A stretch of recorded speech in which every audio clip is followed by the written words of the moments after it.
আসসালামু আলাইকুম।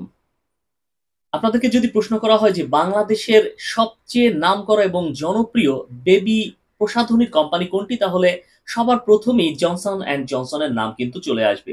বিশেষ করে জনসনের যে বেবি পাউডার রয়েছে, এটা কিন্তু আমাদের সবার কাছেই বেশ জনপ্রিয়। আর এই অবস্থা শুধুমাত্র যে বাংলাদেশে এমন নয়, বরং গোটা বিশ্বেই কিন্তু জনসন অ্যান্ড জনসনের যে বেবি প্রোডাক্ট গুলো, এগুলো বেশ জনপ্রিয় এবং সমাদৃত। কিন্তু জনসন ও জনসনের বিভিন্ন প্রসাধনী সহ বিশেষ করে এর বেবি যে ট্যালকম পাউডার রয়েছে এর মধ্যে ক্যান্সার উৎপাদনকারী উপাদানের অস্তিত্ব পাওয়া গেছে। ২০১৮ সালে জনসন অ্যান্ড জনসনের বেবি পাউডারের মধ্যে ক্যান্সার উৎপাদনকারী উপাদান অ্যাসবেস্টসের উপস্থিতির অভিযোগ উঠেছিল। এই অভিযোগ ওঠার পরে এ নিয়ে তদন্ত শুরু হয় এবং তদন্তে সত্যি এই বেবি পাউডারের মধ্যেই ক্যান্সার উৎপাদনকারী উপাদানের উপস্থিতি পাওয়া গিয়েছে। যার ফলে শুধুমাত্র আমেরিকাতেই ৫০ টি অঙ্গরাজ্যের মধ্যে ৪২ টি অঙ্গরাজ্যে যারা এই ট্যালকাম পাউডার ব্যবহার করেছেন, তারা এই কোম্পানির বিরুদ্ধে মামলা দায়ের করেন। কারণ তারা দাবি করেন ইতিমধ্যেই তারা এই প্রোডাক্ট ব্যবহারের ফলে মারাত্মক শারীরিক ক্ষতির সম্মুখীন হয়েছেন। মামলাকারী রয়েছেন তাদের অধিকাংশই কিন্তু নারী এবং এই নারীদের মধ্যে তাদের একটা কমন অভিযোগ ছিল, তা হলো ডিম্বাশয়ের ক্যান্সার।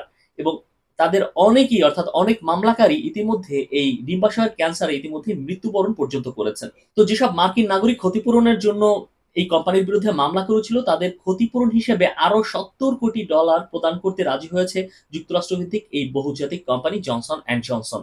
বার্তা সংস্থা রয়টার্সের দেওয়া তথ্য অনুযায়ী ক্ষতিপূরণের $৪৪ কোটি প্রদান করা হবে নিউ ইয়র্কের অঙ্গরাজ্যের মামলাকারীদের মধ্যে।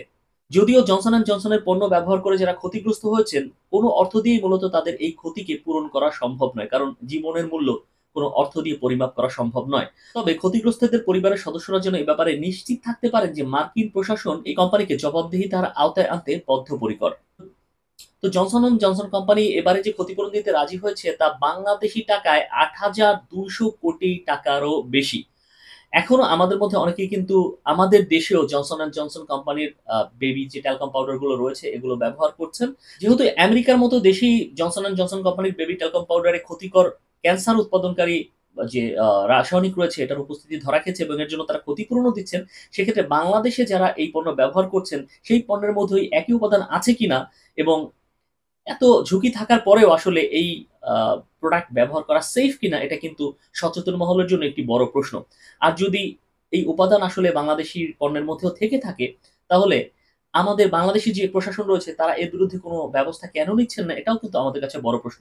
তবে সচেতন নাগরিক হিসাবে আমাদের ব্যক্তিগতভাবে উচিত আমাদের যে পরিবার রয়েছে, আমাদের পরিবার-পরিজন, বাচ্চা-কাচ্চা তাদেরকে আমরা এই পণ্য ব্যবহার করতে দিব কিনা বা এই পণ্য ব্যবহার করতে দেয়া উচিত কিনা।